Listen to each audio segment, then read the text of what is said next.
এরপরে প্রশ্ন হলো দাড়ি কতটুকু কাটা যায়? দাড়ি কাটার জিনিস না, দাড়ি রাখার জিনিস।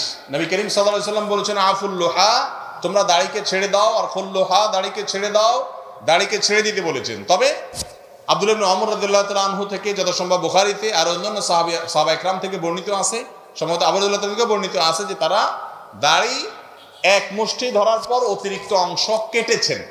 এই জন্য কারোর যদি দাড়ি বড় হলে বোতামের সাথে লেগে যায়, ডিস্টার্ব ফিল হয়, পেশাবের ছিটা চলে আসে, নানা কোনো অসুবিধা তৈরি হয়, এক মুষ্টির পরে তিনি কাটতে পারবেন।